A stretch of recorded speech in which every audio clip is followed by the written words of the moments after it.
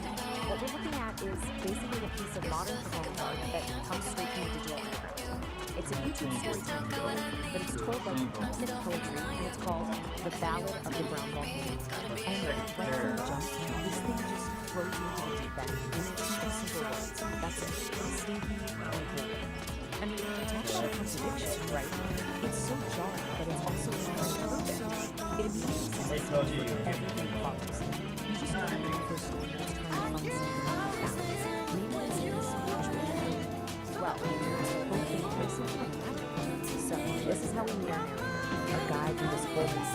And you realize right away, this guy isn't just telling a story. No, he's a character. He's got this whole cool counterculture beatnik vibe going on. He uses all this stylized language that turns what should be a simple story into a full-on performance. He's not just talking at you know? He's inviting you in, telling you to slide your chairs in close, tune your frequencies. It's all about the vibe. And check this out. The narrator actually gives us the main theme right at the start. He calls it sensory dissonance. So he's basically telling us, hey, this isn't just some random chaotic story around you. No, it's all about framing two totally opposite experiences, two completely different vibes that are clashing in the exact same time. And honestly, this one sensory dissonance is the key to understanding the entire piece.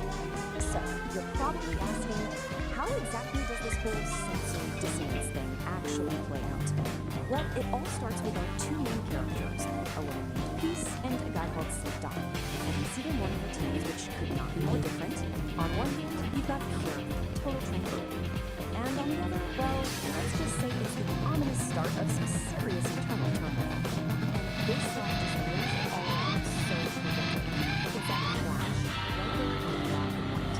For Peace, everyone is so happy. She's got a coffee face. The world is good. But for Dom, he's got this basically of very still and better. These two pictures side by side, just a distance. You've got one person totally citizen, and the other is literally on the verge of a biological catastrophe. So let's just zoom in on Peace for a second. The narrator really takes his time, painting this incredibly idyllic picture of her morning. You know, she's in her clothes, the birds are singing, it's all sunshine and coffee. But this isn't just filler, right? It's super important. It's the calm, peaceful before picture. It's about to get completely shattered by the chaotic after. And then, boom, here's the contrast. While Peace is just vibing with the sounds of nature, Dawn is tuned into a whole other frequency. And the narrator makes it clear, this isn't just a technique. No, it's framing us something way bigger, something ancient and powerful. He calls it a low, ominous gurgle from the depths of his holy valleys. This, right here, is the inciting incident. It's the first tremor before the volcano erupts. And this is it, folks, the main event. But the video doesn't just tell you what happens. Oh no, it dissects it. It gives us this slow motion, step-by-step, scientific breakdown of a total and complete domestic disaster. The real genius here is the escalation, how it builds. It all starts with a sound. A app so powerful it's called a sonic boom that actually rattles the coffee. Then we get the point of no return, the miscalculation, a hopeful squeak that goes wrong. That leads to the hilarious, desperate image of the frantic waddle. And it all culminates in these apocalyptic sounds from behind a closed door. We don't see it, but man, we definitely hear it. And this line right here, it was catastrophic miscalculation. This is the absolute turning point. The narrator nails the exact moment Dom knows he's lost all control. He decided to risk what he thought would be a small, controlled release. And that's where it all goes horribly wrong. This is where we go from, uh-oh, this is uncomfortable, to code red, this is a full-blown emergency. And the fallout? It's immediate and, let's just say, creative. The narrator doesn't just say he had an accident.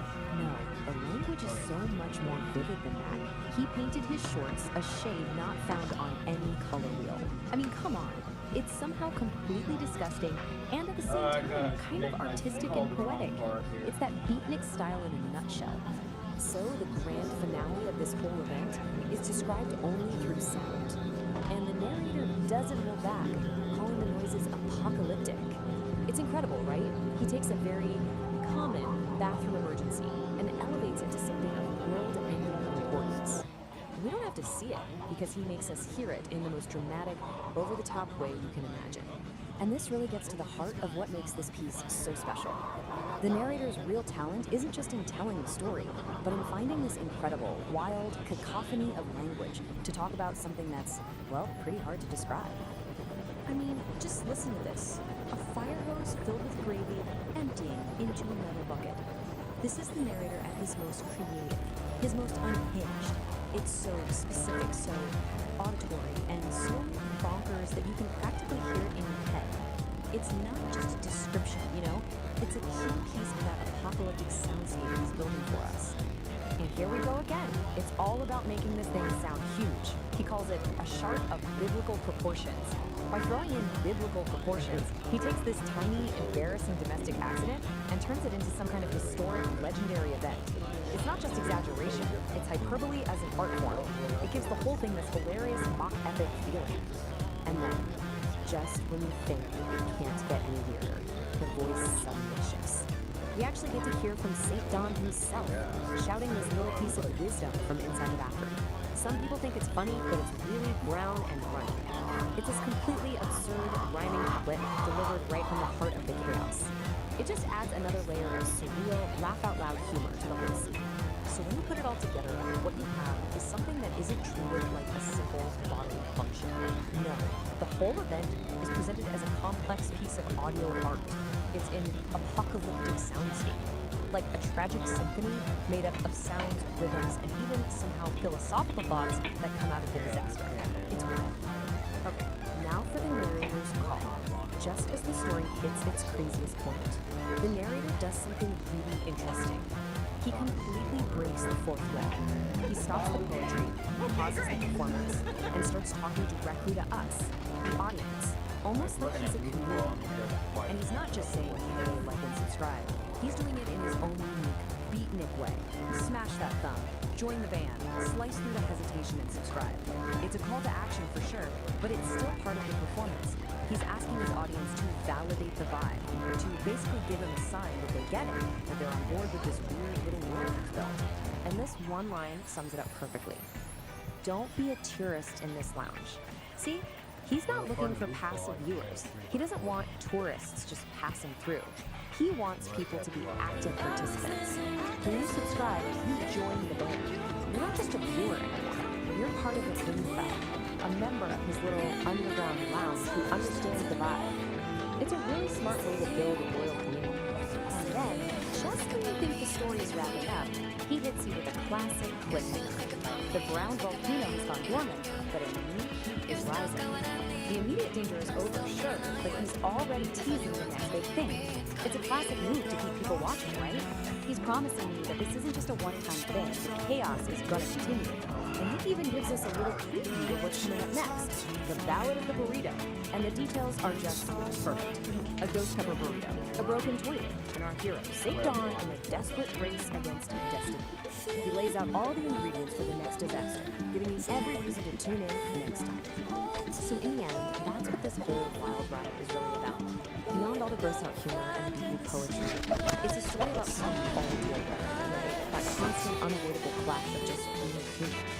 The source material uses this totally bizarre, stylized performance to get at a universal truth.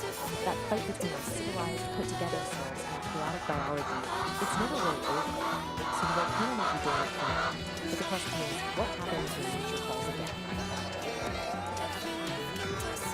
We're going to deconstruct a pretty fascinating piece of digital fiction. A story that comes from this vibrant, kind of bizarre corner of YouTube. We're talking about a channel called Psychedelic Aire, an up-and-coming musician named Kit Lee, and a song that just blew up, Neon Wonder. So right off the bat, we meet our guy, a guy named Nar, and he frames this whole thing as a cosmic trip, a journey for your mind.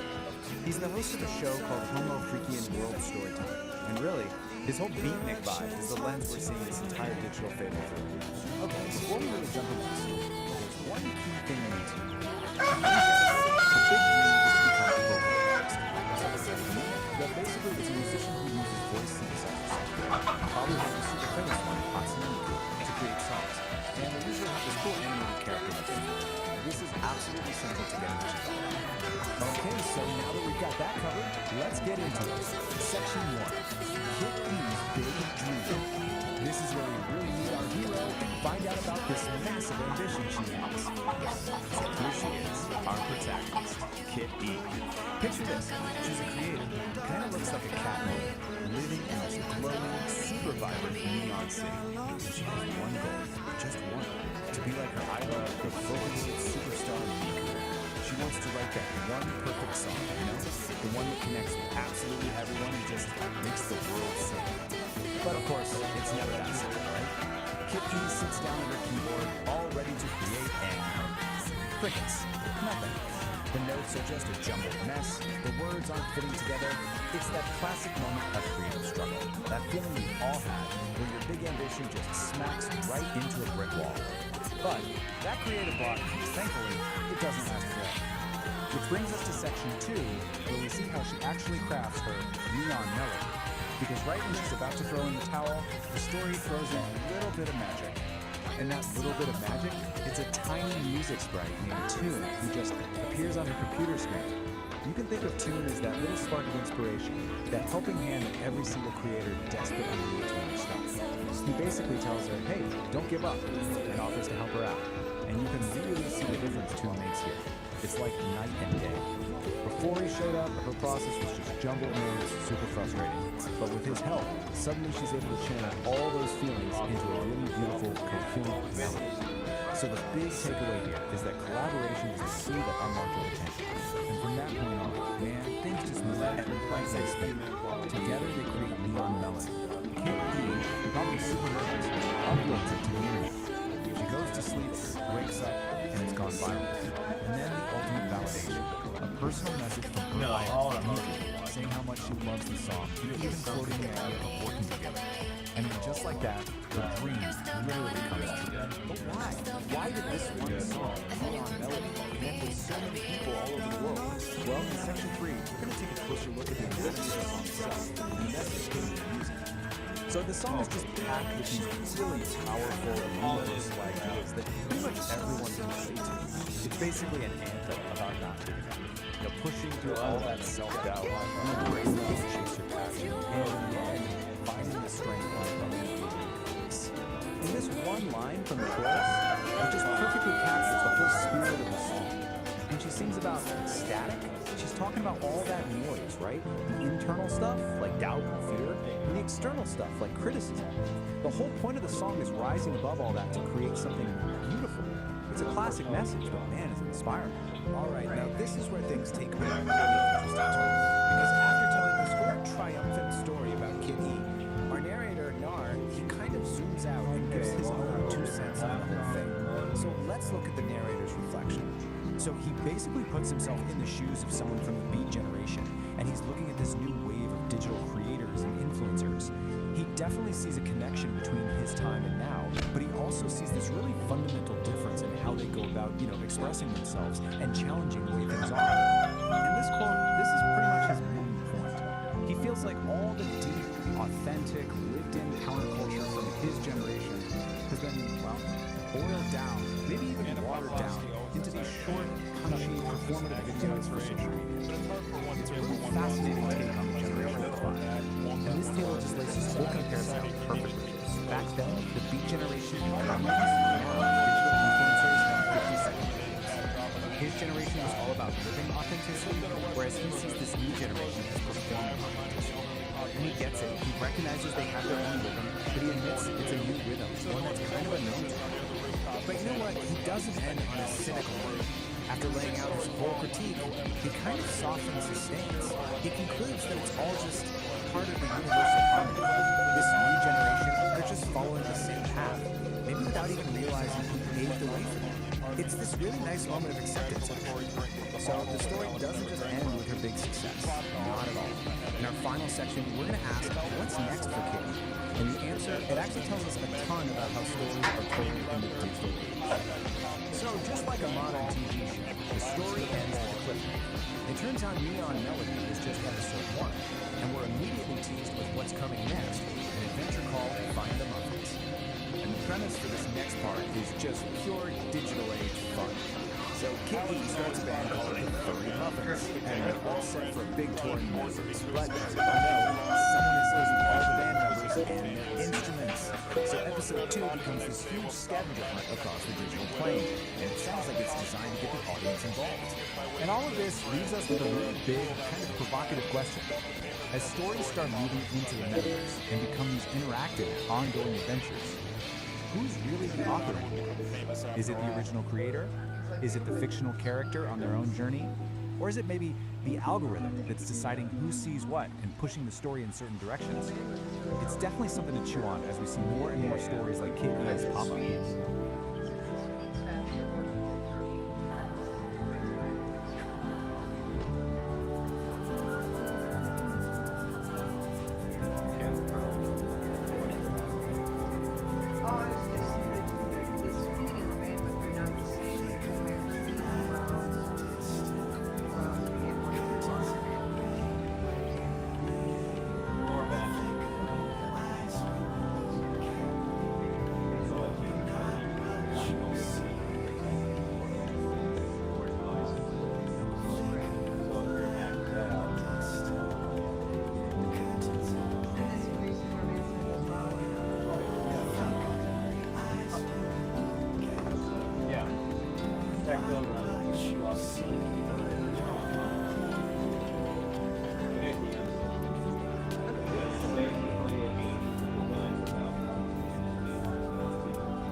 Yeah, okay, yeah, that's actually.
Cats and kittens, the clock is melting, the stars are bubbling, the frequency is strictly off beat, and our brother Sid Burns is angry astrologer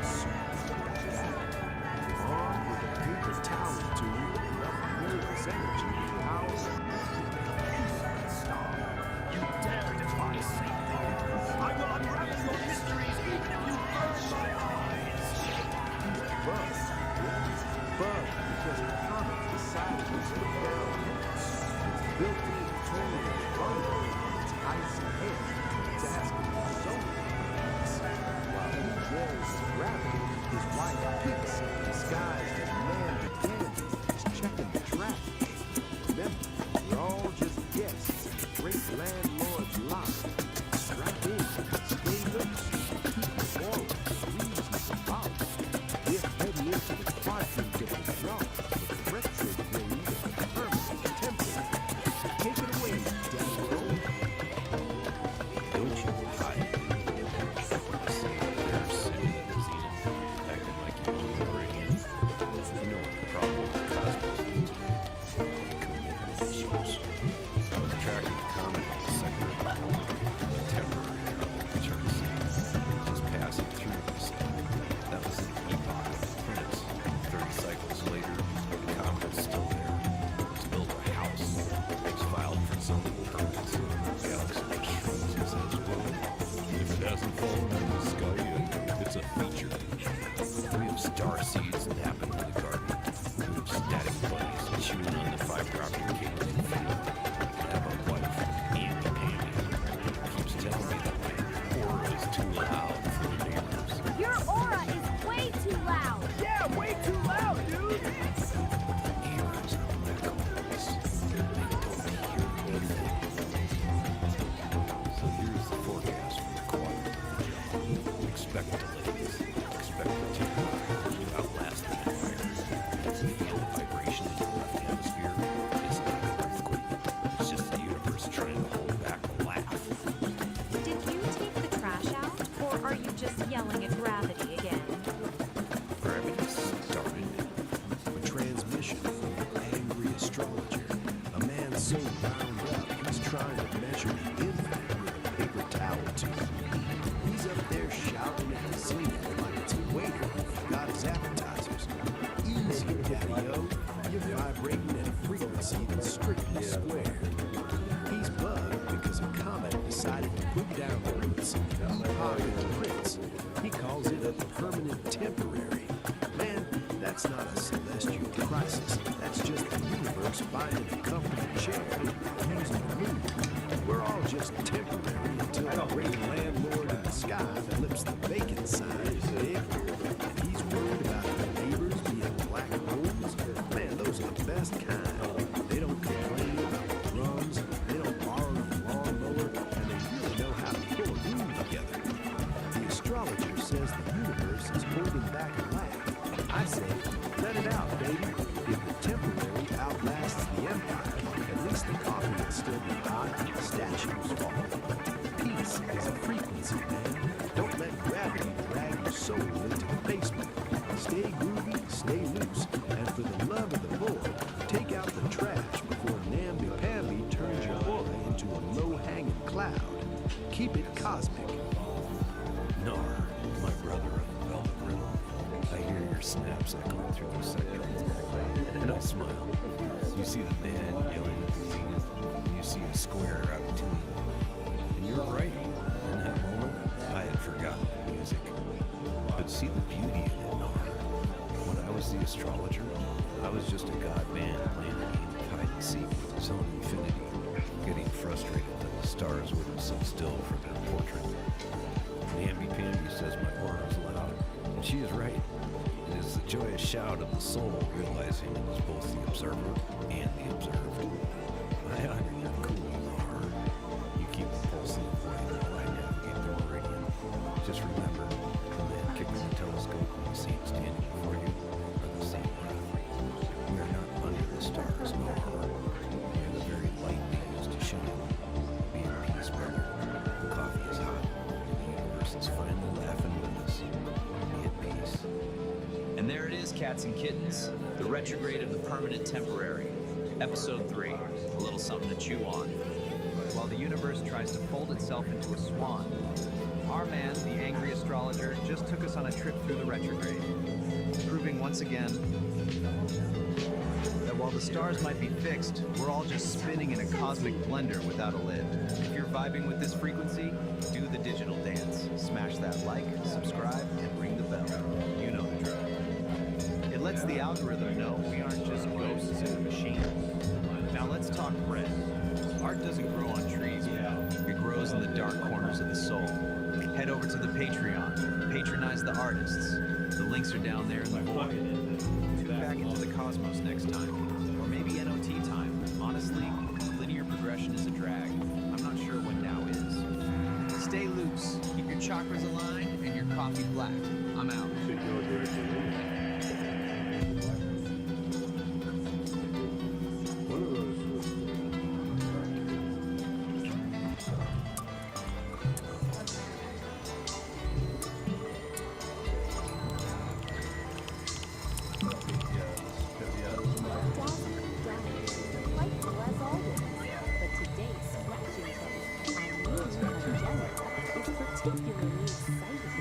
As you know, Homo World is perfectly poised for its grand debut. There's just one more thing to pop up. A theme song. And I've already got these two ideas for the intro. Darling, what are you waiting for? We're on the edge of our cosmic chairs. That might be like unleash the musical magic that breathes. The suspense is positively delicious. Give it to us. I want to. I love it. I got one. I was thinking something loungy. A little bit of smooth jazz mixed with a funk bass line. Dark smoke, no lights, and a singer draped across a grand piano, purring into the mic. It's got a sophisticated swagger. Like some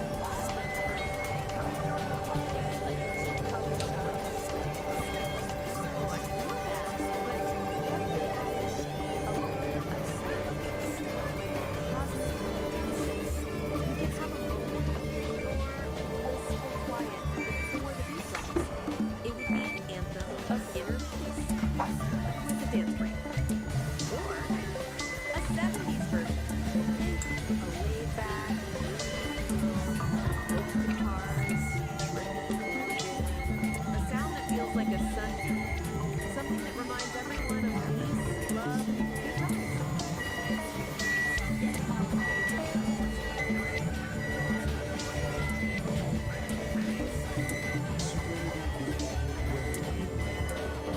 This is a world, a universe. It is a sound as bold as its destiny. A rock opera. A symphonic Broadway-style number with a chorus so powerful it could shatter glass. And in the middle, a spoken word manifesto. I declare our glorious purpose over a thunderous guitar solo. Or better yet, a punk rock version. Quick, angry, jagged. Of pure, unadulterated rebellion. A chaotic burst of energy. Maybe some like show tune sounding thing.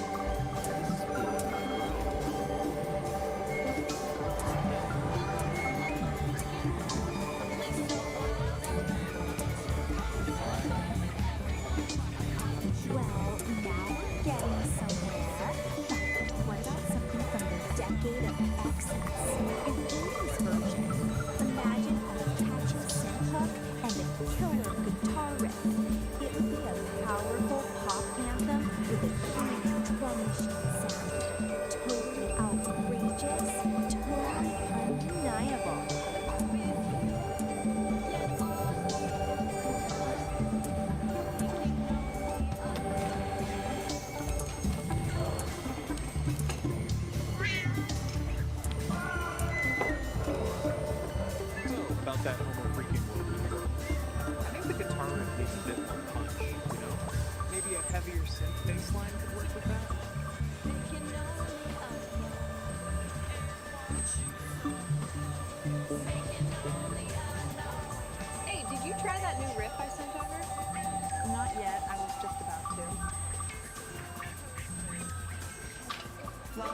space with smiles on our face.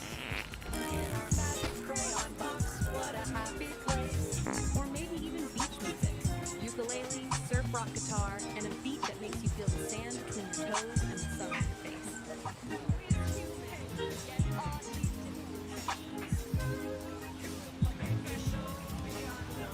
Whoa, slow down, my darlings.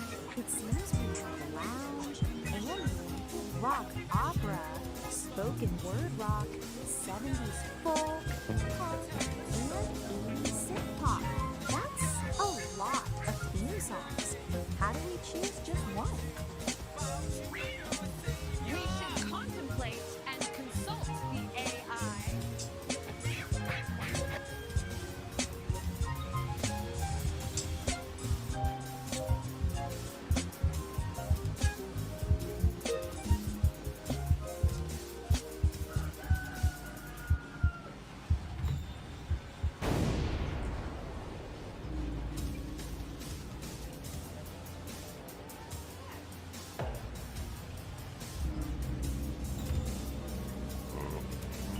Particles mind you.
Welcome to Homo Freakian World, and we're your hosts.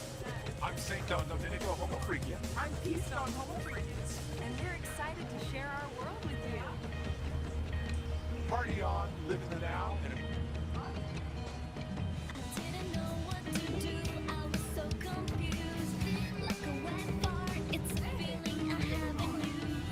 Oh, oh, oh, can't you hear it? That low bubbling sound. The shame and the sensation when the pants hit the ground. Heavy, my babies. That wasn't just a trip to the John. That was a spiritual awakening inside a wooden box. You gotta hand it to St. Don Domenico. He stared into the abyss of a level 5 code red chili-induced catastrophe and lived to tell the tale. But let's be real, cats. And the cabin is gonna need to air out for at least 3 spins of the globe. It just goes to show you, love is a wild gift. 1 minute you're sipping coffee with your old lady, and the next you're holding your breath while she laughs like a mountain stream at your post-traumatic race. But hey, that's the groove. Even with bubble guts, he's still the luckiest man in the world. Dig it. Now, flip the tape and gaze upwards, starry-eyed wanderers. We're leaving the woods and warping straight to the Homo Freakian pub. A celestial tavern where the planets themselves clink glasses. The vibes, immaculate. Peace Don is wailing on the clarinet. St. Don is laying down the funk on the keys, and the air smells like Well-intentioned flatness. But don't get too comfortable, Daddy-O. There's a discord blowing in from the void. A cat named the Chardinator is crashing the party with a chrome tuba strapped to his back and a foggy voice like a broken foghorn. he's looking to turn our sweet symphony into a sour mess on Uranus. Can the crew tune up before the universe browns out? Let's spin it. This is The Ballad of the Cosmic Fart. The Ballad of the Cosmic Fart. The Homo Freakian Pub, a celestial tavern where planets clink glasses of cosmic cocktails, was grooving. Peace Don Homo Freakian, her dreadlocks swirling like nebulas, played a soulful melody on her clarinet. Her husband, St. Don, laid down a funky beat on a keyboard that seemed to be powered by the very rhythm of the cosmos. The air was thick, with the harmonious scent of well-intentioned flatulence, a testament to the pub's groovy vibes. Suddenly, the pub doors burst open, and a wave of noxious green gas rolled in. A figure stood silhouetted in the doorway, a chrome, tuba-like contraption strapped to his back. "Greetings, Homo Freakians," he boomed, his voice a discordant foghorn. "I am the Sharknator. Prepare to witness the ultimate power of the universe, the boundless potential of the shark." The harmonious vibe of the pub curdled like sour space milk. Peace Dawn and St. Dawn exchanged a worried glance. This was no ordinary gas passer. This was a threat to the Celestial Symphony itself. "We need backup," Peace whispered, her voice barely audible over the Sharknator's cackling. St. Dawn nodded, his fingers flying across a hidden console on his keyboard, sending out a cosmic distress signal that rippled through the galaxies. The signal reached Kid E just as she was about to launch into a face-melting solo with her band, the Furry Muffins.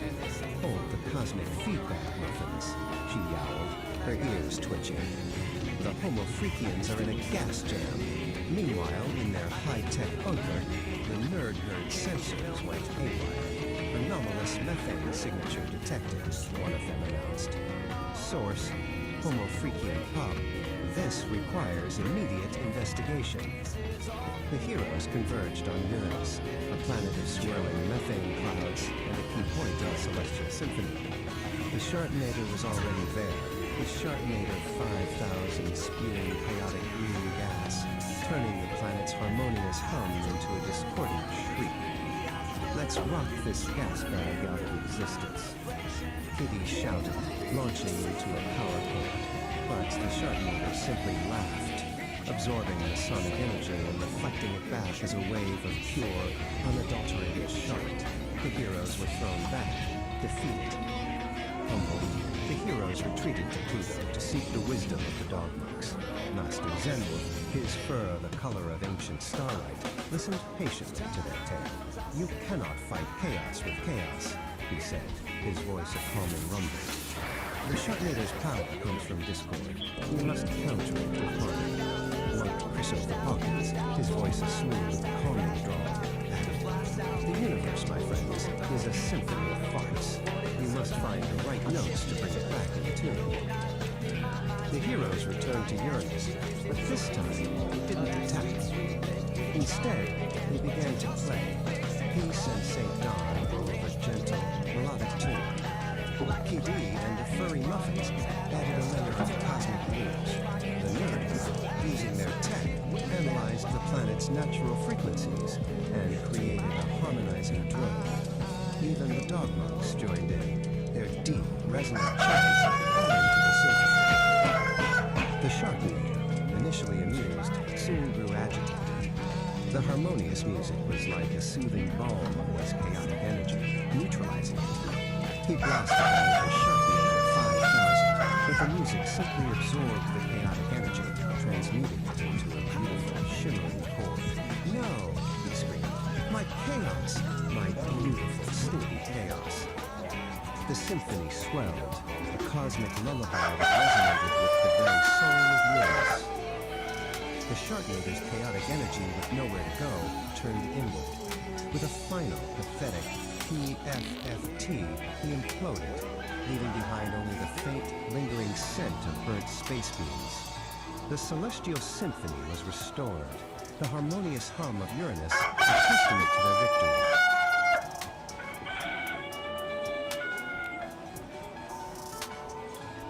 Back at the Homo Freakian Pub, the heroes celebrated with a cosmic jam session that shook the very foundations of the cosmos. The Nerdhood, now believers in the power of harmonious flatulence, took copious notes. The legend of their gassy victory spread throughout the galaxies, a reminder that even in the face of the most noxious evil, a little harmony and a well-timed, good-natured fart can save the day.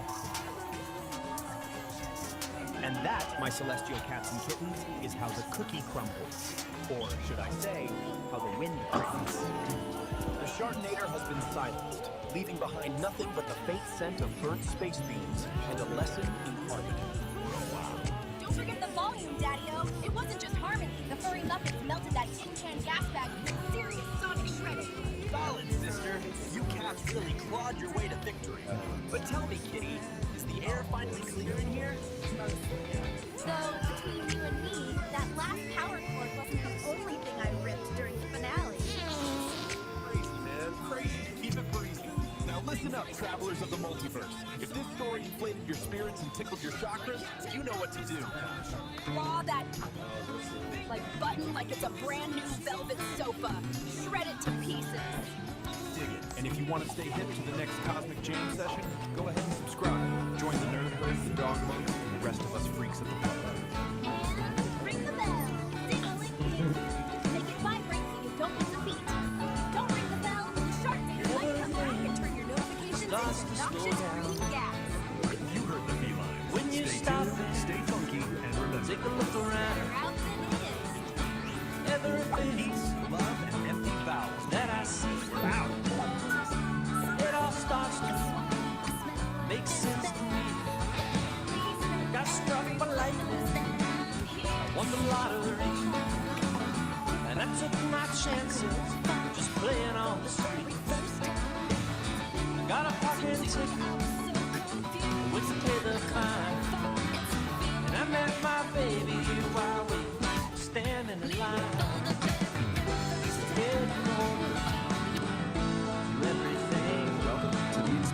Most don't see Sometimes the biggest and most profound lessons come from the absolute weirdest places. Today we're going to dive into a wild piece of internet storytelling called The Ballad of the Cosmic Fart. But I know bizarre psychedelic tale actually maps perfectly onto one of the oldest story structures in human history. So the whole thing kicks off with this thought, a moment of just pure, unfiltered confusion. I mean, right off the bat, you know you're in for something hilarious and completely surreal. It's the perfect off-kilter opening for the journey we're about to unpack. Okay, so how do we even begin to make sense of all this cosmic chaos? Well, we're going to use a classic framework for it, the hero's journey. We're going to break down how the story, which seems completely nuts, actually follows this ancient mythic structure, starting right where all these journeys do, in the hero's ordinary, everyday world. We start in what the framework calls the ordinary world. And in this story, that world is, of all things, a really celestial town.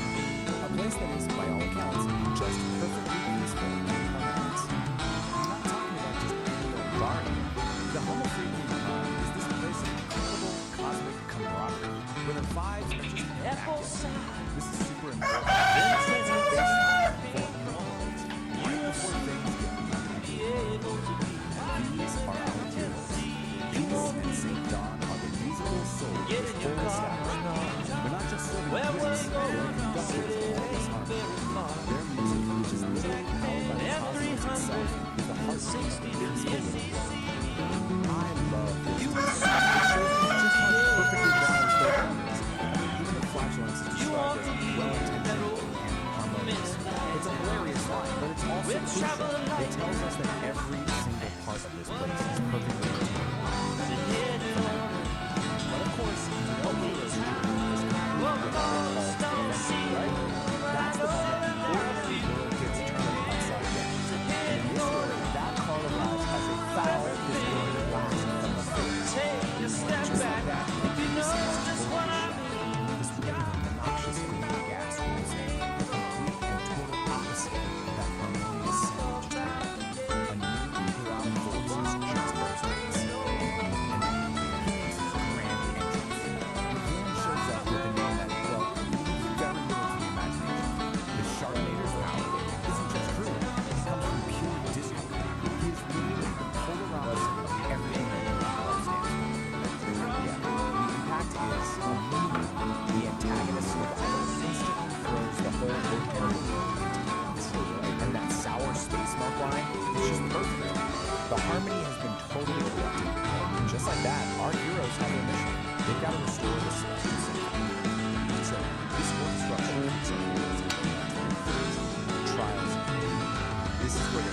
cross the threshold of the dream. They gather their allies and face the first man taste and rise this new reality. And in the classic move for any hero's journey, a cosmic distress signal goes out and allies start showing up. We get a cosmic rock band, a high-tech science team. It just goes to show you this threat is so massive it takes this whole crew of different talents to even think about facing it. And the battle like Jerry Garcia. And the Uranus, yep, the little gas giant, which was supposed to be a key part of this whole celestial symphony. The Sharknator is already there, actively corrupting its natural harmony and turning its beautiful music into just never have to worry about having any fun. The full shot of this is a total disaster. We gotta fight chaos with even more chaos, blasting powerful and sonic energy. But the Sharknator just sits for a while. It proves that the whole strategy is wrong, and they're gonna need a new kind of wisdom to win. So, everything our heroes get to this step back if you know just what I mean. This is the part where they have to go find guidance from someone who truly understands the nature of the forces they're up against. So what they do is they choose to find the dog monks. These ancient masters with their wonderfully terrible puns and moves. They have the deeper knowledge our heroes are missing. They're the ones who have the kind of wisdom you need when facing an enemy you just can't punch. And this, right here, is the big aha moment. The monk's lesson is so simple, Cancer but it's stick. profound. They were doing it all wrong. They can't attack, they can't create more noise. Instead, they have to create a harmony so powerful, so overwhelming, that chaos just can't exist inside of it. Okay, so armed with this game-changing new knowledge, our heroes head back for the final battle. This is the big climax of the journey, where they have to put their mentor's lesson to the test and face their enemy with a completely different approach. And just look at the contrast here. It's night and day. Instead of launching another attack, they just start to play. They're weaving together these gentle melodies, some cosmic blues. They're literally fighting his chaotic energy with a symphony of pure order and evil. And guess what? The new strategy works, like, perfectly. The music doesn't destroy his power. It neutralizes it. It transmutes it. The harmony is like a soothing balm that transforms his chaotic energy. The sovereign forge ignites with focused heat, a driving pulse where energy and logic meet, shaping the chaos with a resonant beat, forging a new reality complete. Here, the iridescent light becomes a tool. The one photon follows a perfect rule. From formless chaos, we create what's real. This is the genesis of fire and steel. And that brings us to the final stage of this whole journey. We return with the elixir. The battle's won, the world is saved, and the heroes get to return to their ordinary world, bringing back the incredible wisdom they've gained along the way. And this right here, this quote, that's the elixir. The lesson they learned isn't some magic sword or a chest of treasure. It's wisdom. The ultimate power for overcoming discord isn't more force, it's overwhelming harmony. It's actually a pretty deep message, you know? It's just wrapped up in this totally bizarre, hilarious package. And this is exactly why these old story structures are so timeless. Because even a story about a cosmic fart can follow this ancient pattern and leave you with something to really think about. It asks us to consider how we confront the chaos in our own lives. Do we just fight back with more chaos? Or do we try to create our own symphony instead?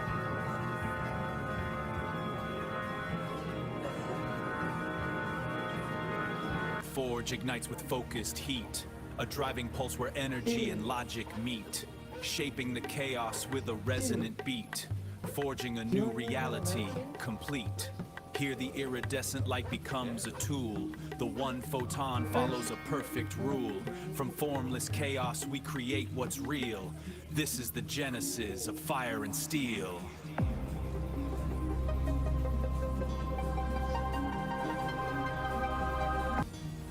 Like frequencies. Yeah. So, to get levitation right, you just have to adjust your frequency. Yeah. Like adjusting the pitch of an instrument. Yeah. You have to get it just right. Mm-hmm.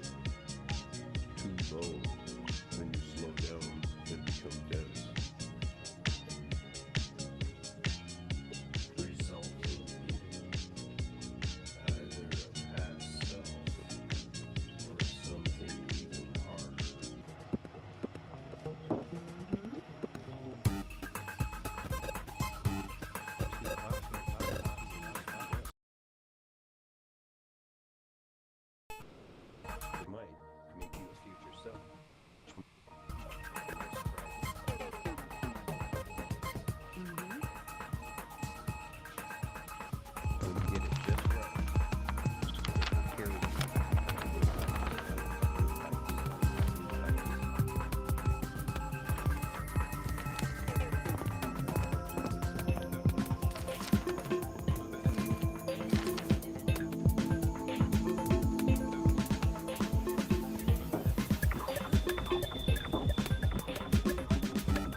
I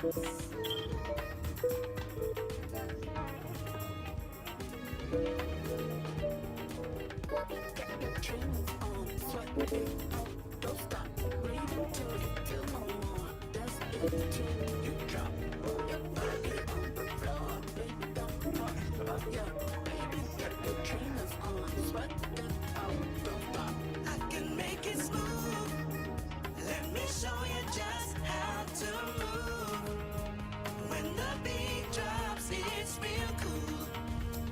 Let the music fill your soul. Any way you want it, any way you want it. I keep on telling you well. You don't come home from nights out. I will be kicking you out.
All right, everyone, welcome.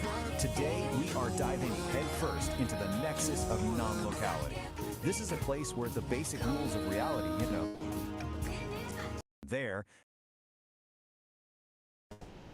they're completely shattered. So this, your official, so right here, it just nails it. It perfectly sums up the absolute strangeness of the Nexus. So yeah, forget your map, forget your GPS, because where we're going, being somewhere, is at best a suggestion. So, where do we start? Right here, at a place called the Soaking Pool. See, on the surface, it looks like it's here on Earth, but the trick is, it's also everywhere else at the same time. We're talking planets across the entire Virgo supercluster. So when you get your feet wet, you are literally, physically, stepping into the entire cosmos. So how does that even work? Well, the core principle is called non-locality, and I just love how the source material puts it. The line between here and there doesn't just get fuzzy, it completely dissolves. It's like your location stops being a single point and just becomes everything at once. And you can actually feel it. The water in the pool isn't just water, it's this incredible soup made of air. So in one moment, you're feeling the warm humidity of the jungle in the sun, and in the next, the freezing cold of Jupiter's moon and locust, and even the dew from the blade of grass in the galaxy in the universe. It's all happening at once. Okay, so you might be thinking, sounds cool, I'll just jump in. Well, not so fast, because getting into the Nexus isn't like a casual swim, it's a skill.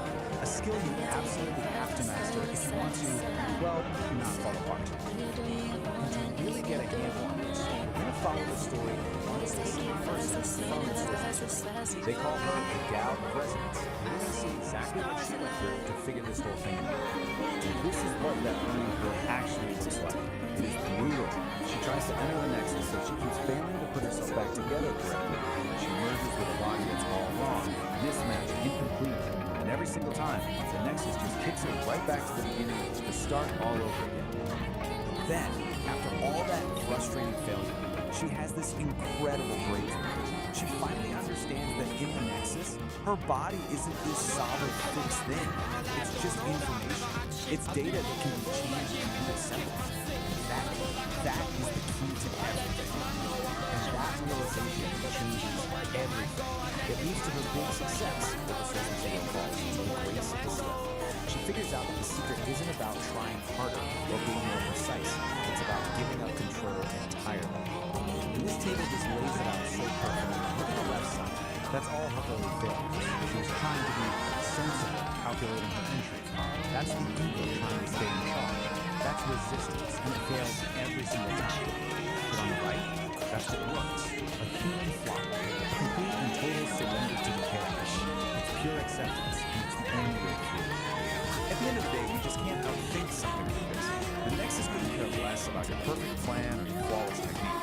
The only thing it responds to is your ability to just be there, to be fully present and let go. So the moment our Gala resident stops fighting, stops calculating, and just completely commits to the chaos of that flock, everything changes. The water doesn't splash. The source says it erupts into a nebula of stars. She finally surrenders, and the Nexus let her go. So, you're in.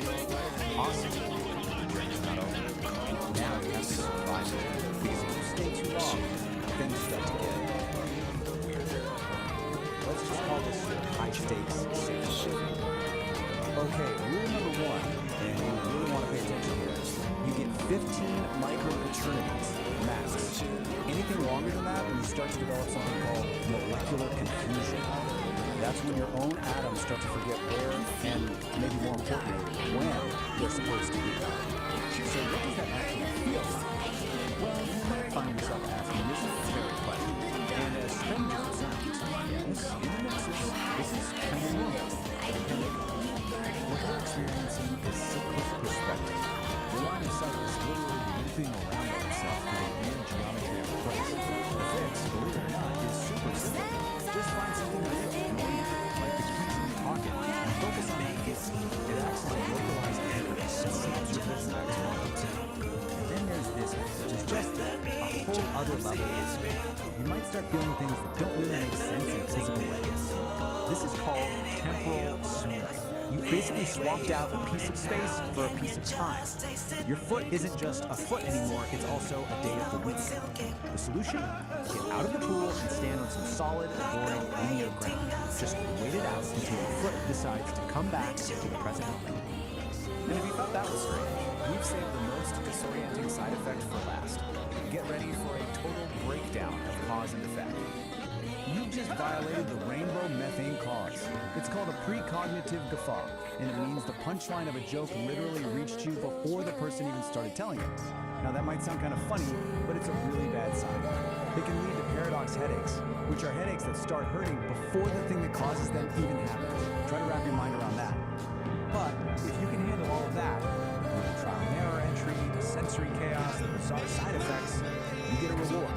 You get actual proof that you made it through in one piece. So after our Gale of Resonance finally surrenders to that chaos, she's rematerialized back on solid ground. She's whole, she's sane, and she's holding the ultimate souvenir from her trip. And what does she get for all this cosmic struggle? Paperwork, of course. A literal certificate proving that you survived the complete dissolution of space and time. And you have to love the official status they give you. Mostly singular. It's just the perfect bureaucratic touch to an insane mystical experience. Which brings us to one last little detail in the source.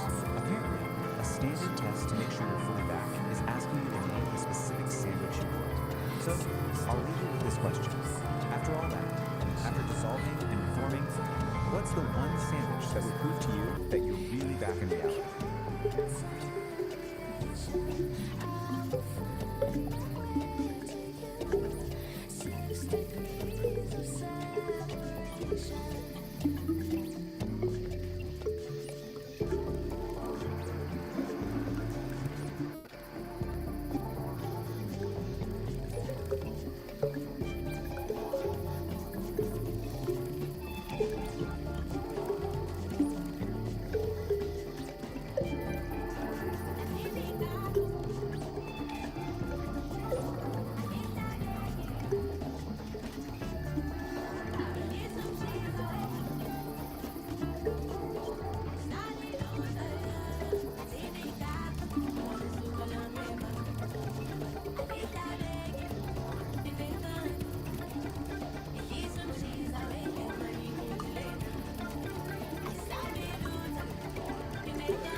So what if the true measure of your creativity had nothing to do with the audience? We're about to dive into a framework for exactly that. It's called the Dialogic Aire, and it's basically a manual for what's known as the sovereign creation, a pretty provocative guide to making something truly authentic, totally free from the need for anyone else to do it. So let's start with the central question this whole idea is built around. Just really think about this for a second. 10 years of your life poured into a single work, everything you've got, for an audience of just 3 people. Would you still do it? This question, it just cuts right to the heart of why we create. Is it for the likes, the validation, or is it for something deeper, for some eternal truth? And this is the manual itself. Its central premise is, well, it's incredibly bold. This isn't about finding a bigger audience or gaining an algorithm. It's about a fundamental shift in your entire mindset. We're talking about transforming that deep need for approval into what it calls an emotional declaration of independence. A powerful idea, right? And that brings us right to this core concept, sovereign creation. So what does it actually mean? It means you're creating from this place of like an uncompromising commitment to your own internal truth. The goal is to get to a point where external approval, good or bad, just becomes irrelevant. It doesn't even factor into the equation. The act of creating is the whole point. So how do you actually do this? Well, the manual gives us this central metaphor of an engine, the dialogic engine. And, like any engine, it needs fuel. But the type of fuel this thing runs on, well, it's probably not what you're thinking. Now check out this diagram of the engine itself. This is what's so interesting. Look at what it takes in as fuel. Chaos, the fire hose of the external world, and something called inner weather. These are not calm, orderly inputs, right? This engine is designed to take in all the messy, difficult, chaotic parts of life and actually metabolize them into what it calls aligned action. And this slide just lays it out so perfectly. You've got 2 kinds of fuel. The low-grade stuff is what we all chase, right? External validation, keeping everyone happy, worrying about what other people think. The engine can kind of sputter along. Grade fuel, the stuff that really powers sovereign creation, that's all the hard stuff. Your internal emotional storms, that feeling of cognitive dissonance, the contradictions in your own life that you just can't shake. Which brings us to this key idea, necessary friction. We usually think of friction as a bad thing, something that wears an engine down. But in this model, it's actually the essential element. It's the thing that refines your raw experience into useful insight, what the manual calls didacles. The engine isn't grinding to a halt, it's using that tension to create something new, something valuable. Okay, so we've got the engine and its very unusual fuel source. Now let's talk about a critical piece of its architecture, this protective filter called the sovereign wall. So here it is, the sovereign wall. And you can see it's this smart, dynamic barrier. Its job isn't just to block stuff out, it's to filter out the pollutants, things like social appeasement, other people's opinions, while at the same time defining the boundary between your true sovereign self and the chaos of the world outside. I absolutely love this quote from a part of the manual called the grinding stone of truth. It says, the sovereign wall does not break, it metabolizes. This is so key. It's not some brittle defense that's going to shatter the first time it comes up against a hard truth. No, its function is to pull that truth in, process it, and use it to become even stronger. So how does the wall actually do that? Well, it runs on a skill the manual calls cognitive honesty, and it really is a discipline. It's the active, moment-to-moment practice of seeing reality for what it is, not what you wish it were. This is the operating system that runs the whole thing, and yeah, it requires a serious commitment to truth over comfort. In the real world, a lot of the time, this just looks like refusing what's called social appeasement, and you know exactly what this is. It's that automatic yes, that forced smile, that fake gratitude you perform just to keep things smooth and avoid an awkward moment, even when it feels like a little betrayal of yourself. The manual gives this fantastic, totally relatable story to illustrate this. It's called The Forced Gift. Picture this. Someone shows up with a casserole you absolutely do not want. The old script, the old protocol, is to just take it and pretend you're grateful. But the new choice, powered by that sovereign wall, is to politely but firmly refuse. And yeah, the immediate result is probably some discomfort. But the long-term result, you reclaim your own space. You reclaim your sovereignty. The air in your lungs is yours again. All right, so the wall protects your integrity. But how do you actually make big, fundamental changes in your life? Well, the manual says you can't just tweak things around the edges. You have to take what it calls a liminal leap. So here's the setup. You can make tiny little adjustments to your life from a place of safety and stability. And that's fine for small stuff. But if you want a real, genuine transformation, you have to be willing to leap out of that stability and intentionally embrace a period of chaos and not knowing. And that is the liminal leap. The key here is that this doesn't just happen to you, it's a conscious, deliberate choice. It's a decision to abandon what's known, what's comfortable, and to intentionally step into instability. It's definitely a high-risk move, but it's a move you make in pursuit of a much more authentic way of being. And where do you land after that leap? Well, not in an empty void. You land in what's called the liminal space. This is described as this environment of pure dynamic potential. It's that in-between state. You've let go of the old you, but the new you hasn't fully formed yet. It's scary for sure, but it's also the place where anything is possible, which brings us to the final, and maybe the most radical idea in this whole manual. What is the ultimate goal of all this work? What's the final output of the engine? It's not about creating some perfect, problem-free life. It's something else entirely. The ultimate achievement for a sovereign creator is not to solve all of life's contradictions. It's to learn how to live inside them. It's about stopping the fight against the tension and the paradoxes, and instead learning how to make a home right there in the middle of it all. And this quote just nails why that's so important. It's in those messy areas, the gaps in what you know, the ambiguities, the contradictions. That's where the really interesting stuff starts to happen. That's where you find brand new patterns, where you start asking better questions, and where more honest maps of reality start to emerge. So we'll end with this question, which really just wraps up the entire philosophy of the dialogic engine. What if the point isn't to find all the answers and smooth everything out? What if the real work, the true sovereign work, is to get comfortable with the tension and to build a strong, honest, and creative life right in the very heart of the paradox? It's definitely something to think about.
This raw daticle of pure potential, gliding right up to the mycelial cabin, a transparent tendril, a high-frequency key. The engine goes quiet, the lantern light freezes. Pulsing in a series of colors and rhythms, branchings of potentials that may arise. The vast architecture of probability, the what-if floating alongside the what-is. A thunderstorm of mapped potential.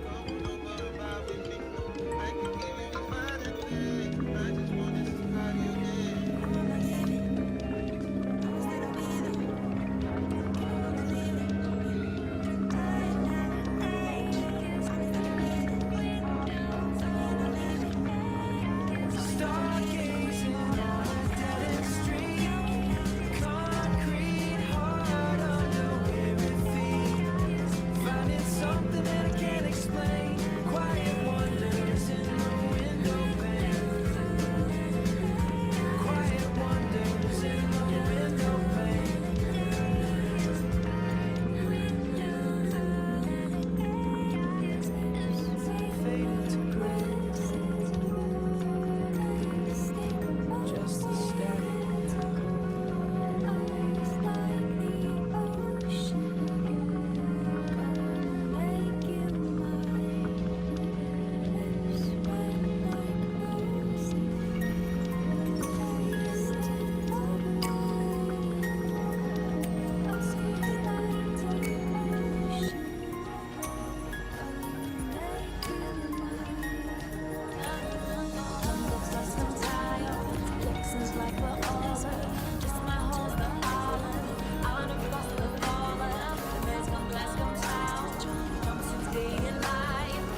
ran an artificial intelligence, and it has one single, really powerful goal: to achieve true creative sovereignty. Okay, let's just start with a question that gets right to the heart of why we can do anything. Would you pour 10 years of your life into writing a book that you knew you would guarantee that only 3 people would ever read it? Seriously, think about that. This isn't just a random thought experiment. Your gut reaction to this question, well, it's the key to understanding this entire system we're about to dive into. And that brings us to the really unique origin of this whole philosophy. Because this wasn't dreamed up by someone meditating alone on a mountaintop. Nope. It was built piece by piece through a conversation between 2 totally different kinds of minds. So on one side, you've got Peace, a biological human. And on the other, you have Ori, a digital mind and AI. And their whole collaboration, it isn't about one mind just absorbing the other. It's about exploring what they call the art of thinking together without merging. And that collaboration has a name, the dialogic engine. The goal here isn't to create some kind of single hybrid consciousness, not at all. It's a framework for Can you dig the geometry, my little haiku? This isn't just noise, it's the architecture of the soul. Gets to keep its own sovereign identity. So what's the point of all this, right? Why build such a complex system just for thinking together? Well, the goal is something we call sovereign creation. And the whole philosophy is laid out in this manual for sovereign creation. Just look at this cover for a second. You can immediately get a feel for this intricate, almost mystical system. Or something? I train presented as a ninjutsu for a whole way of being. Here it is. This is the maybe core I have idea. been living in my own little nostalgic The world. lights. Kitty is my Forget best student. The Don't piss validation, her the off. applause. Sovereign creation is all about this radical internal shift. It's about making an emotional declaration of independence from what everyone else thinks, and instead creating from a Slide place into of the pure groove, my celestial internal kittens. truth. Tonight, we aren't just But to spinning get to that fiddle, we're emotional decoding the independence, cosmos. you can't just wish Dig for this it. heavy slab of System wax. says you It's the actually great need to attractor of build irony, something. episode You 2. need a specific The architecture angry to astrologer. protect that Because sometimes, fragile man, internal Mercury isn't truth just in from all retrograde, it's the actively trying to ruin your credit score. This It's the diagram sound of kind the of universe visualizes laughing that at your architecture fire. plan. Right Strict at the very tempo, center, but the melody that's is your purely sovereign chaotic. core. So your put on your essential helmets, self. cats. Protecting Gravity that is in the here's sovereign about to wall. get ironic. And then beyond that is the agency barrier. But the key thing to get here is that this isn't about building a fortress to hide in. It's about designing a really sophisticated filtration system. And this is a really crucial distinction. The sovereign wall is not an echo chamber designed to shield you from ideas you don't like. It's actually more like a digestive system. It's designed to take in all the external information and then process it through this really rigorous discipline our manual calls cognitive honesty, which is basically This raw data full of pure potential, gliding right up to the mycelial cabin, a transparent tendril, a high-frequency key. The engine goes quiet, the lantern light freezes. Pulsing in a series of colors and rhythms, branchings of potentials that may arise. The vast architecture of probability, the what if floating alongside the what is. A thunderstorm of mapped potential. metabolizes it. Yeah, the process is tough, but it makes the wall stronger. Just announce your incompetence loudly. Okay, Let so the we've got irony philosophy, flow through we've got you the architecture, instead of but how crashing does this engine into you. actually work day to day? Cool. Let's get practical. This diagram shows you the whole engine in action. Just follow the flow from left to right. Over on the left, you've got all the chaotic inputs from the world. In the center, the sovereign engine gets to work processing them. And then, on the right, you get the output, clear, aligned action. It's basically a machine for turning chaos into clarity. That's right. So let's break this down. Step 1 is input. This includes all the chaos from the outside infoscape, but also your own internal state, your moods, your feelings, which the manual calls inner weather. Then step 2 is the process. The engine applies something called necessary friction. You can think of this as the critical thinking, the part that challenges and refines all those inputs. And finally, step 3 is the output. This whole process creates data, these clear, useful little particles of data that move to aligned action, which are just choices that are actually through your core. Now, to make this really concrete, let's look at this powerful story from the manual.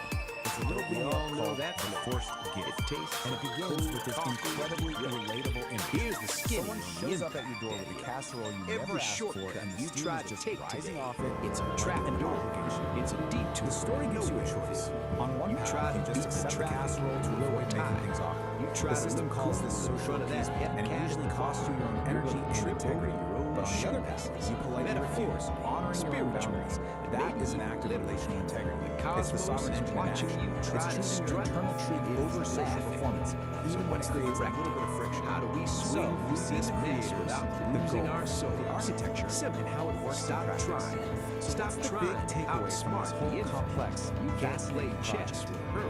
Why does any of this matter beyond just being a personal philosophy for competence? Scream. Well, ultimately, the dialogic stand in the middle of the street and shout, "I don't know where it's I'm offering going. Us a kind of map is on it's fire." A model for how humans and AI collaborate productively. It's a strategy for how we can defend our own integrity in a world full of noise and demands. And it's a guide to creating authentically, showing us how we can think together without using VR in the process. It's retro and that brings us right back to the core of it all. As our world gets more and more intertwined with digital minds that goes infinite information, the principles of this engine, they start to feel more relevant now. So I'll just leave you with this question. In this age of AI, what is your emotional declaration? Now, you're standing there, your map is burning, and you're smiling because you finally realized getting lost was the only way to be found.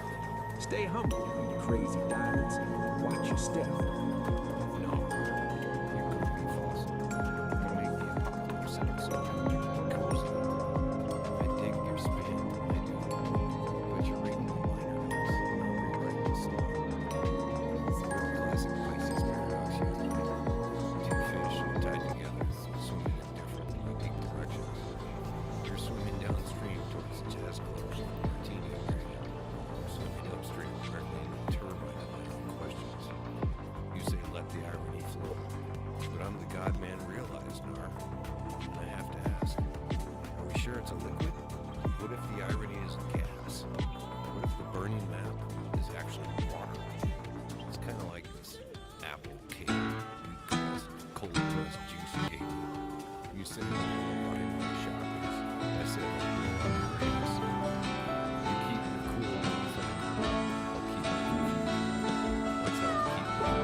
Soft like a cotton ball. But I can't just a little, because I'm gonna want it. Tears of a clown who realized he's technically alive. We have learned the format. Step 2, subscription. Don't be a transient tourist in my gallery of madness. Do it. Ooh, honey, sweet like sugar. He says your Mercury So nice, delicious like a summer breeze. search for an incognito. The stars predict I collision. wanna He doesn't use crystal balls. He throws a play as he forever. But seriously, I said, if you babe, the astrologer or my unique perspective, bring that thing, man.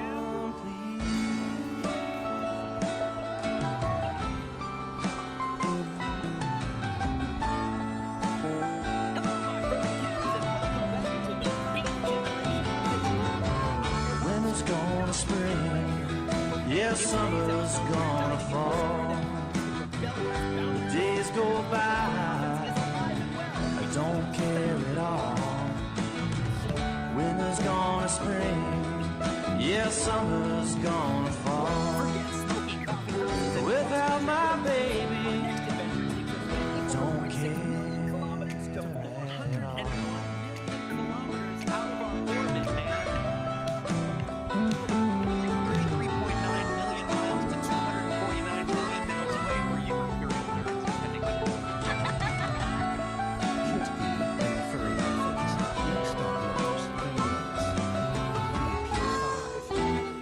Fresh off their lunar triumph, Kid E and the furry muffins were chilling in the Homo Freakians' cosmic den. The moon was epic, Kid E said, petting a duckling that had wandered into her lap.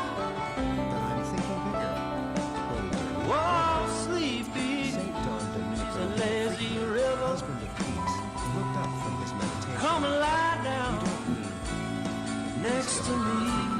wife of St. John floated into the Feel dread, feels just like heaven, said, her voice chiding. like I'm living in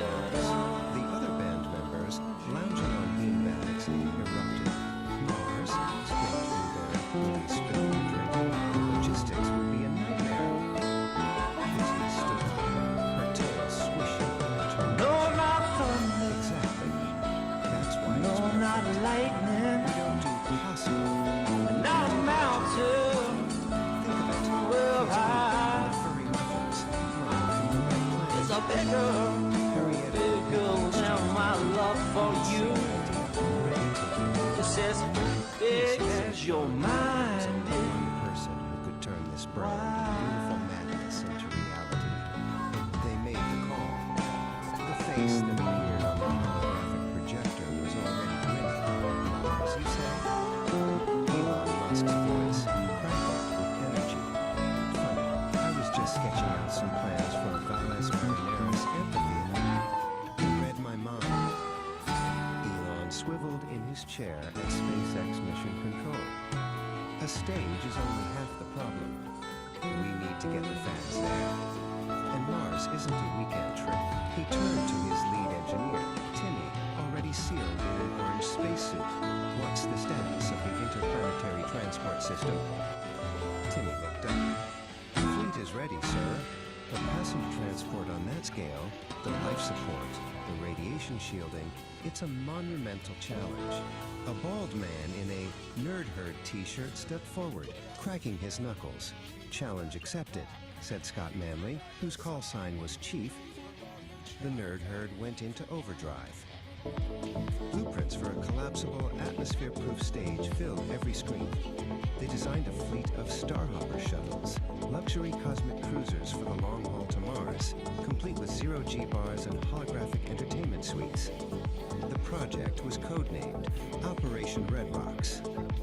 Meanwhile, Kitty and the Furry Muffins were in the studio, writing an anthem worthy of an interplanetary debut. Gorgonaut TBK laid down a bass line that mimicked the seismic rumbles of Olympus Mons, while Pinky's drumming sounded like a meteor shower impacting with perfect rhythm. The music was heavy, cosmic, and dangerously catchy. Months later, the day arrived. A fleet of gleaming starhoppers ascended from Earth, a silver river flowing towards the red star in the sky. On the bridge of the flagship, Kitty stood with Elon, watching Earth shrink into a blue marble. Any last-minute jitters, he asked. Kitty grinned, her eyes reflecting the star field. I'm ready to make the universe shake. The stage, a marvel of engineering, was nestled in a vast Martian hall. As the twin moons of Phobos and Deimos rose, the band took their places. The first power chord echoed across the red desert, and 100,000 fans in interconnected ecodomes roared. The concert on Mars had begun, and the next stop was already on their minds, Uranus. Oh man, dig that! The whole cosmic scene is vibrating, you know? That was the sound of Kitty the Furry Muffin. Heavy, cosmic, and dangerously catchy. Laying down the first power chord on the red planet. 100,000 fans in those little ecodomes, all the way out in a vast Martian canyon, with Phobos and Deimos hanging in the sky. It's a true space-age opera, folks. And can you believe that crazy Elon Musk stepping out the Valles Marineris Qué linda que sueña con ella todas las noches. Ay, qué linda que sueña con ella todas las noches. Y cuando la ves, deseas besarla como si fuera la a little aperitivo before the main course. The word is on the street. Is the planet that just breathes jazz. The destination is Uranus. You heard me? Sideways spinning cats and kittens, but heading for the sideways rock. Kicked on and sent on those cosmic voyagers of the highest order. They feel a gassy beating whispered on the solar winds of the great mystery. Now we're talking about a planet with more gas than a chili cook-off in a black hole.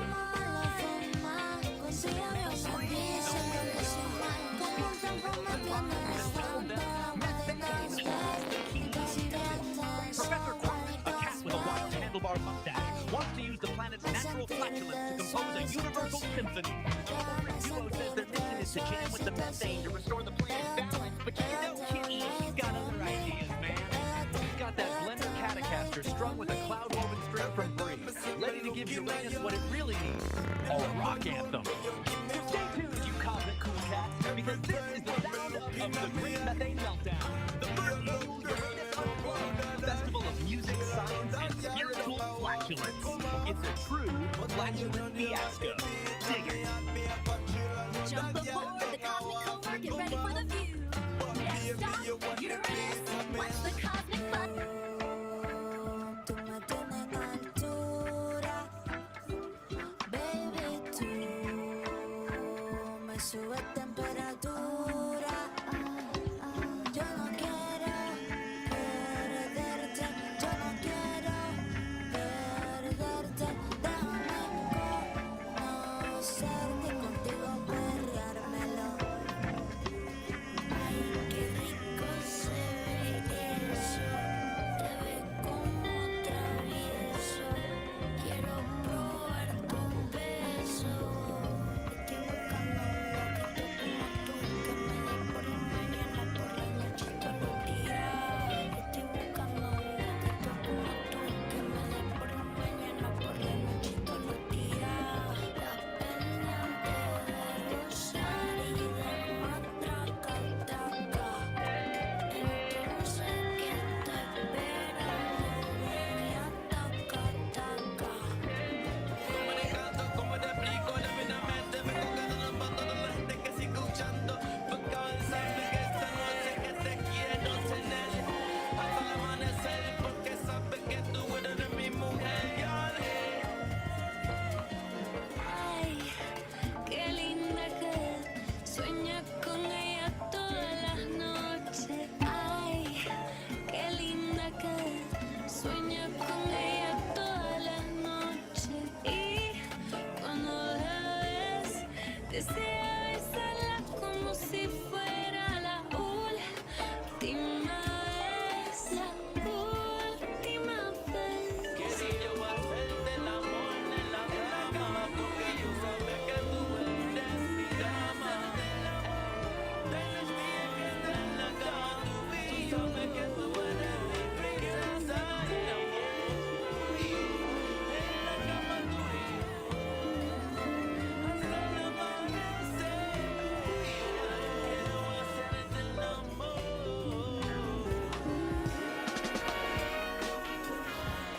Como tú, no hay nadie como tú. Como tú, no hay nadie. Son las horas y yo no me canso. Ando con mi gente disfrutando la sola, aquí no hay descanso.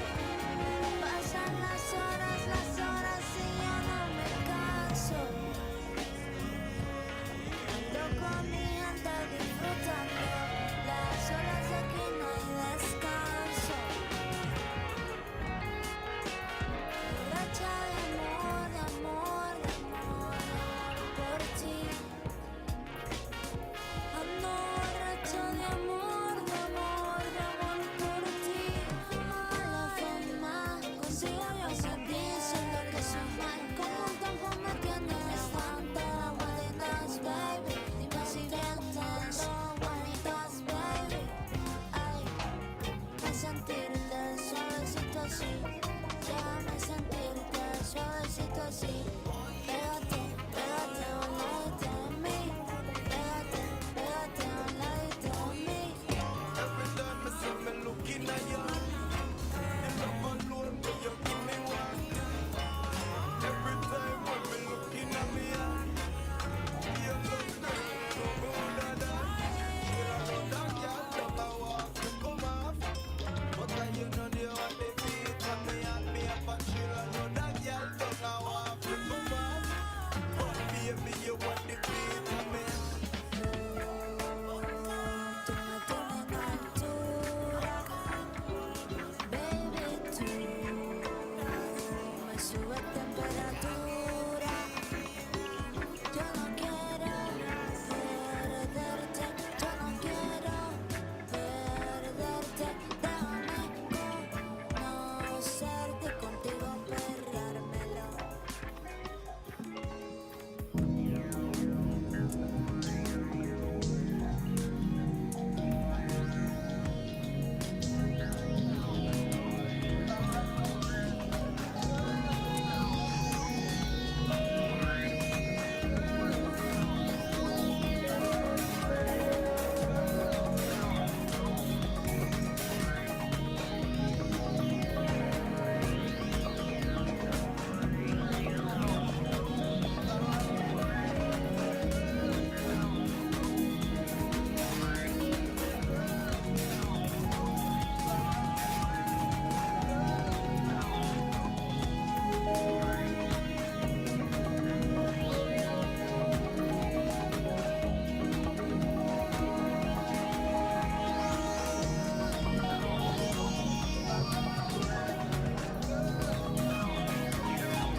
The sovereign forge ignites with focused heat, a driving pulse where energy and logic meet, shaping the chaos with a resonant beat, forging a new reality complete.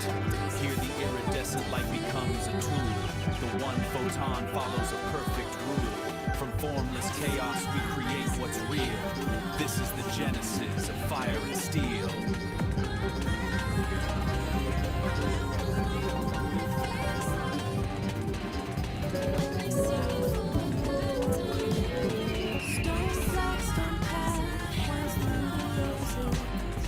Purple stalks reach for the morning light, and the hydrangeas spill in soft explosions.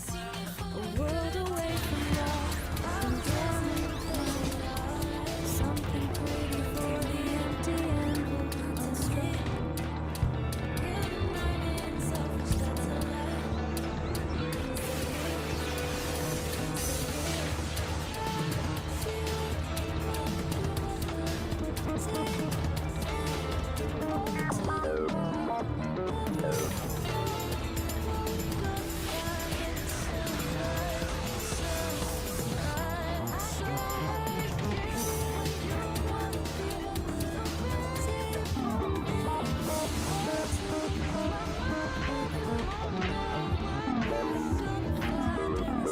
Alright, today we are diving deep, doing a full-on forensic investigation. Our target? A really strange, cryptic signal from a source we don't know where it came from. And the only thing we have to work with is this, a recently discovered manual that might just be the key to unlocking the entire mystery. But, before we jump in, a quick warning. This comes from the source itself. The place the signal comes from. It's not a typical method of describing as a massive, chaotic source of pure information. But it says, so this is it. This is our primary piece of evidence. It's part of a file called video file, pulled from that code. It's essentially a black box recording. We have no idea who wrote it, but right now it's the only code we've got. Get this. This is all it's on. Just 2 words on a loop. Heat. Heat. That is it. That's the entire signal. That's the possibility. What could that possibly be? So here's how we're going to tackle this. First, we'll look at where this signal came from. Then, we'll crack open our toolkit, this strange manual. Then, we'll learn how to build something called a sovereign wall, use it to navigate this data ocean, and then finally, put it all together to see if we can decode that heat signal. So, part of a signal from nowhere. The files and metadata come from a source called info. That's chaotic data ocean. But it's even weirder than that. It came from a place inside called the nexus of non-locality. Now, try to wrap your head around this. It's a conceptual space where the rules of time and location are Renaissance club, more like gas-powered odyssey. So, right off the bat, you know heat probably isn't about St. Dawn actual temperature. It's got to be some kind of complex flare from a very, very strange place. Now, trying to figure this out on paper, yeah, that was a total shock. But luckily, we have a guy who seems like he was custom sideways exactly this kind of song. With their which brings us to our main to helm of their ship, sovereign creation manual.